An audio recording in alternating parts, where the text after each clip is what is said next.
Hello dear friend, স্বাগতম জানাচ্ছি নতুন একটি ভিডিওতে। আমি ইস্তিয়াক খান ঝুমন রয়েছি আপনাদের সাথে। আমরা এই ভিডিওতে একটি ডিজিটাল ঘড়ি তৈরি করা শিখবো আপনাদের সকলের পরিচিত পিক মাইক্রোকন্ট্রোলার আইসির সাহায্যে। এই ডিভাইসটি তৈরি করা খুবই সহজ হবে যদি আপনারা মনোযোগ সহকারে ভিডিওটি দেখেন। আমি ভিডিওতে পিসিবি বোর্ড ব্যবহার করে থাকলেও আপনারা যদি ভিডিওটি মনোযোগ সহকারে দেখেন তাহলে নিজেরাই ভ্যারো বোর্ড বা ব্রেড বোর্ডে এই ডিভাইসটি তৈরি করতে পারবেন। বরাবরের মতোই আমাদের কাছে এই পিসিবি বোর্ডগুলো পাঠানো হয়েছে jlcpcb.com থেকে, যা এখন আপনারা আমার হাতে দেখতে পাচ্ছেন। পিসিবি বোর্ডগুলোর কালার, কোয়ালিটি, থিকনেস এক কথায় অসাধারণ ও প্রফেশনাল মানের। জিএলসি পিসিবি মানেই প্রফেশনাল ও হাই কোয়ালিটি পিসিবি বোর্ড।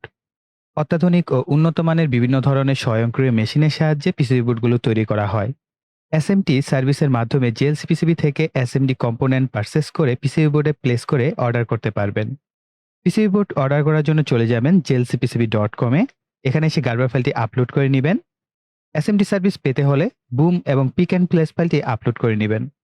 দেন ঠিকঠাক মতো শিপিং অ্যাড্রেস দিয়ে ক্রেডিট কার্ড বা মাস্টার কার্ডের সহযোগিতায় অর্ডার সম্পন্ন করবেন।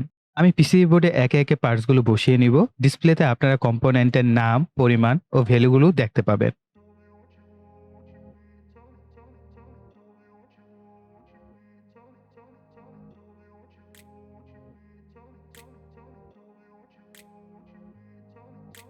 I grew up in a place where they told you what to chase, told you how to run the race.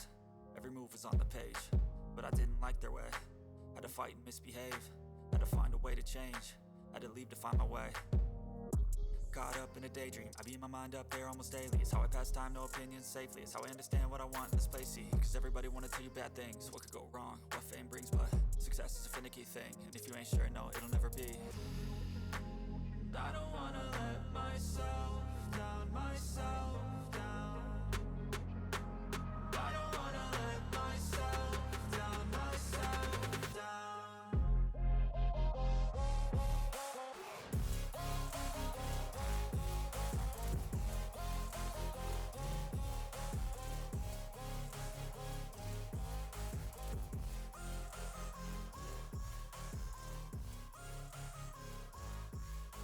So এই হচ্ছে আমাদের সার্কিট ডায়াগ্রাম। সো এখানে খেয়াল করবেন আমরা PIC16F84A এই পিক মাইক্রোকন্ট্রোলার আইসিটি ব্যবহার করেছি এবং ক্রিস্টাল অবশ্যই খেয়াল রাখবেন, কেননা আমাদের যে প্রোগ্রামটা সেটা আসলে এডিট করতে পারবেন না। আমি আপনাদের সরাসরি হ্যাক্স ফাইল দিয়ে দিব। তো এই কারণে এইখানে যে সার্কিট ডায়াগ্রামটা আছে হুবহু আপনাদের এই সার্কিট ডায়াগ্রামটা তৈরি করে নিতে হবে। তো তার জন্য অবশ্যই খেয়াল রাখতে হবে 4 মেগাহার্টজ এর ক্রিস্টাল ব্যবহার করবেন। আমরা এখানে 22 পিকোফ্যারাড মানের সিরামিক ক্যাপাসিটর ব্যবহার করেছি, তবে আপনারা চাইলে 27 পিকোফ্যারাড মানের সিরামিক ক্যাপাসিটর ব্যবহার করতে পারেন, কোনো অসুবিধা নেই। আর এখানে 10 কিলো ওহম রেজিস্টর হয়ে একটা পুশ বাটন ব্যবহার করা হয়েছে। আমরা এটা রিসেট বাটন হিসেবে কাজ করবে। যখন আমরা এখানে প্রেস করব তখন আমাদের এই কোডটা 00 হয়ে যাবে, অর্থাৎ আমাদের এই 7 সেগমেন্ট ডিসপ্লেগুলোতে 00 ভ্যালু শো করবে। এবং দেখেন এখানে মূলত মাল্টিপ্লেক্সিং করা হয়েছে, একটা ডিসপ্লের সাথে আরেকটা ডিসপ্লেকে কমন করে নিয়ে 4টা ডিসপ্লেকে কানেকশন করা হয়েছে এবং এখানে আওয়ার এবং মিনিট দেখানো হচ্ছে। এই সার্কিট ডায়াগ্রামটা মোটামুটি আমি করেছি, কিন্তু আমাদের এই যে প্রোগ্রামটা ব্যবহার করব, এই প্রোগ্রাম এবং এই সার্কিটের যে আইডিয়া এটা আমার না, এটা হচ্ছে আরেকজনের। সো আমি তার ক্রেডিট ভিডিও ডিসক্রিপশন বক্সে দিয়ে দিব। উনি হচ্ছে খুবই চমৎকারভাবে এই প্রোগ্রামটা করেছেন এবং আমার জানা নেই উনি আসলে কোন আইডি ব্যবহার করে প্রোগ্রামটা করেছেন, তবে আমি আপনাদেরকে কোডটা দিয়ে দিব। ওকে, সো আশা করি আপনারা এটা স্ক্রিনশট তুলে নিয়ে ভ্যারো বোর্ড বা ব্রেড বোর্ডে আপনারা এই সার্কিটটা ডিজাইন করতে পারবেন। এখানে হচ্ছে একটা কোড ডট হ্যাক্স, এই কোড ডট হ্যাক্স আমি এটা ভিডিও ডিসক্রিপশন বক্সে দিয়ে দিব। আপনারা জাস্ট এই কোডটা হচ্ছে আপনার আপলোড করতে হবে। কোডটা আপলোড করার জন্য PIC16 এই সফটওয়্যারটা প্রয়োজন হবে। তো আপনারা যারা আমার মাইক্রোকন্ট্রোলারে ক্লাস করেছেন তারা জানেন এই PIC16 প্রোগ্রামার কিভাবে ব্যবহার করতে হয় বা কিভাবে পিক মাইক্রোকন্ট্রোলার আইসিতে প্রোগ্রাম আপলোড করতে হয়। সো যারা কিনা দেখেন নাই তারা অবশ্যই আমার পিক মাইক্রোকন্ট্রোলারের উপর যে টিউটোরিয়াল সিরিজ আছে সেটা দেখে নেবেন, তাহলে আপনাদের এই কনসেপ্টগুলো ক্লিয়ার হয়ে যাবে। তাছাড়াও আমি রেফারেন্স হিসেবে আমার একটা প্র্যাকটিক্যাল ক্লাসের লিঙ্ক আমি ভিডিও ডিসক্রিপশন বক্সে দিয়ে দিব। আপনারা সেই লিঙ্ক থেকে পুরো প্লেলিস্টে দিয়ে দেবো, আপনার ওই প্লেলিস্টের লিঙ্কগুলো থেকে ভিডিওগুলো দেখে আইডিয়া নিতে পারবেন যে পিক মাইক্রোকন্ট্রোলার আইসি কিভাবে কাজ করে বা কিভাবে এতে প্রোগ্রাম আপলোড করতে হয়। তো এই জিপ ফাইলটা আমি দিয়ে দেবো, আপনারা জাস্ট এটাকে আনজিপ করে নেবেন। আনজিপ করার পর এখানে হচ্ছে আপনারা কোডটা দেখতে পাবেন, উনি রিড অনলি কোড দিয়েছেন। তো এখানে পুরো ডিটেলস দেওয়া আছে। সো এই কোডটা আসলে কোন প্রোগ্রামারে লেখা আমার জানা নেই। তো আপনারা যদি কেউ জেনে থাকেন কমেন্ট সেকশনে লিখবেন, তাহলে আমারও এই কোড সম্পর্কে একটা ভালো কনসেপ্ট হয়ে যাবে। সো এই প্রোগ্রামের যে প্রোগ্রামটা আছে আমি এটাও দিয়ে দিব। যদি আপনারা এই প্রোগ্রামের ভাষা বুঝেন তাহলে এখানে আপনারা এডিট করে নিজের মতো অনেক কিছু চেঞ্জ করে নিতে পারবেন। ওকে, তো এই তো গেল একটা ব্যাপার। তারপরে হচ্ছে এখানে কোড ক্রেডিট বলা হচ্ছে। সো আমি এইগুলো সব ভিডিও ডিসক্রিপশন বক্স বক্সে দিয়ে দিব কোড ক্রেডিটটা। তো এখানে হচ্ছে উইন্ডিজ 84 ওনার হচ্ছে ক্রেডিট এবং 1998 মেবি এটা হচ্ছে তারা ক্রেডিট আকারে তাদের যে প্রতিষ্ঠান সেটা দিয়ে দিয়েছেন। Okay fine. এবং এইখানে আরেকটা উনি প্রোগ্রামার দিয়ে দিয়েছেন। আমি তো PIC ব্যবহার করি। সো এখানে আরেকটা প্রোগ্রামার আছে। যদি এক্সট্রাক্ট করেন এটার ভিতরে যাওয়ার পর তাহলে আপনারা এখানে পাবেন, দেখতে পাচ্ছেন icprogram.hacks। এটাকে ইনস্টল করলে আপনারা এটার মাধ্যমে কিন্তু প্রোগ্রামটাকে আপনাদের আইসিতে নিয়ে নিতে পারবেন। Okay fine. আমাদের সার্কিট তৈরির কাজ মোটামুটি শেষ। তবে আমি চাচ্ছি এই সার্কিটটির জন্য একটি কেসিং তৈরি করে নিতে, যার জন্য আপনারা দেখতে পাচ্ছেন পিভিসি বোর্ডের বিভিন্ন টুকরা আমি কেটে নিয়েছি। তো এটাকে ইন্ডিকেটরের সাহায্যে অনায়াসে কাটা যায়। সো আপনারা মার্কেটে গেলে পিভিসি বোর্ডগুলো কিনে নিয়ে আসতে পারবেন। তো দেখতেই পাচ্ছেন যে আমি জাস্ট বিভিন্ন শেপে কেটে নিয়েছি। এবং এই পিভিসি বোর্ডের বিশেষ সুবিধা হচ্ছে এগুলোকে আপনারা সুপারগুলোর সাহায্যে খুব শক্তভাবে জোড়া দিতে পারবেন। আমাদের এই সার্কিটের প্রথম বাটনটি ব্যবহার করব রিসেট করার জন্য, অর্থাৎ আমাদের ঘড়ির টাইমকে যদি আমরা 00তে নিয়ে আসতে চাই তাহলে আমরা এই রিসেট বাটনটি প্রেস করব। এরপরে যে বাটনটি আছে এটির মাধ্যমে হচ্ছে আমরা ঘন্টা সেট করে নিতে পারবো যে আমরা কত ঘন্টায় সেট করতে চাচ্ছি সেটার জন্য। ঠিক তার পরের যে বাটনটি আছে এর মাধ্যমে হচ্ছে আমরা মিনিটের যে সময়টা আছে সেই সময়টাকে সেট করে নিতে পারবো। সো এখানে কোনো সেকেন্ডের অপশন নেই। তো আমরা জাস্ট ঘন্টা এবং মিনিটের মাধ্যমে বুঝতে পারবো যে এখন কয়টা বাজে বা কত মিনিট হয়েছে। এবার সার্কিটে পাওয়ার সাপ্লাই দিয়ে বক্সের মধ্যে সেট করে নিব সুপার গ্লু দিয়ে। পরবর্তীতে আমরা এটাকে জোড়া দিয়ে দিব।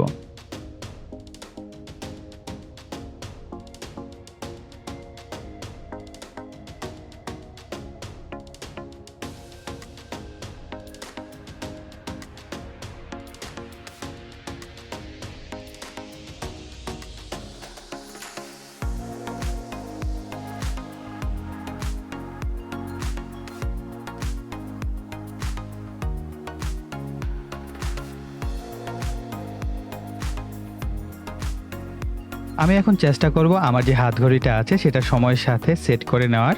এতে করে আমরা বুঝতে পারবো যে রিয়েল টাইম আমাদের যে সময়টা এটা কতটা পারফেক্টলি দিচ্ছে। তো আমি সময়টাকে সেট করে দিচ্ছি।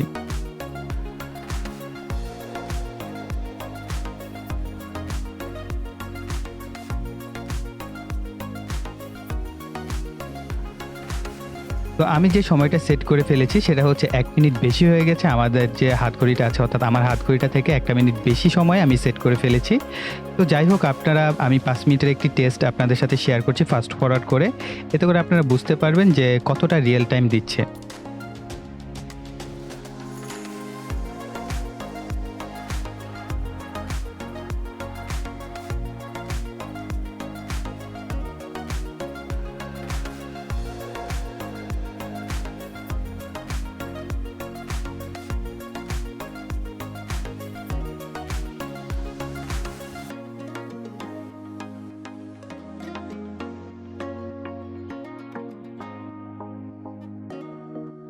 তো আমি 5 মিনিট টেস্ট করার পরে যা বুঝতে পারলাম যে আমি এখানে কোনো লেটেন্সি পাইনি। মোটামুটি অ্যাকুরেট মানই দিচ্ছিল আমাদের এই ঘড়িটি। তবে আমার কাছে একটু অবাক লেগেছে। আমি যতটুকু জানি আরটিসি মডিউল ছাড়া পিক মাইক্রোকন্ট্রোলার আইসিগুলো কিন্তু রিয়েল টাইম দেখাতে পারে না। তবে এর আমি সম্পূর্ণ ক্রেডিট দিব যে কিনা এই প্রোগ্রামটা লিখেছেন বা এই প্রোগ্রামের যে অনার, সম্পূর্ণ ক্রেডিট তার। কেননা সে খুবই চমৎকারভাবে এই প্রোগ্রামটাকে অ্যাসেম্বল করেছে বা তৈরি করেছেন, যার ফলে অনেকটাই রিয়েল টাইম কিন্তু আমরা পাচ্ছি। সো এটাকে ঘন্টা বা কয়েক ঘন্টা ইউজ করার পরে আরো আপনারা এটার ডিটেইলস জানতে পারবেন যে আসলে কতটা অ্যাকুরেট দেয়। তবে আমি মনে করি যে হয়তোবা খুব একটা লেটেন্সি আপনারা পাবেন না। খুব ভালো আউটপুট দিবে আমাদের এই ডিজিটাল ঘড়িটি। তো গাইস, আমাদের এই ভিডিও এই পর্যন্তই। আশা করি ভিডিওটি আপনাদের কাছে ভালো লেগেছে। ভালো লাগলে ভিডিওতে একটি লাইক দিবেন, কমেন্ট করবেন এবং ভিডিওটি শেয়ার করবেন। আর যারা এখনো চ্যানেলটিকে সাবস্ক্রাইব করেননি, চ্যানেলটিকে সাবস্ক্রাইব করে পাশে বেল বাটনটি অ্যাক্টিভ করে দিবেন পরবর্তী ভিডিওর নোটিফিকেশন পাওয়ার জন্য। সো এই বলে এখানে বিদায় নিব। সকলে ভালো থাকবেন, সুস্থ থাকবেন। টাটা।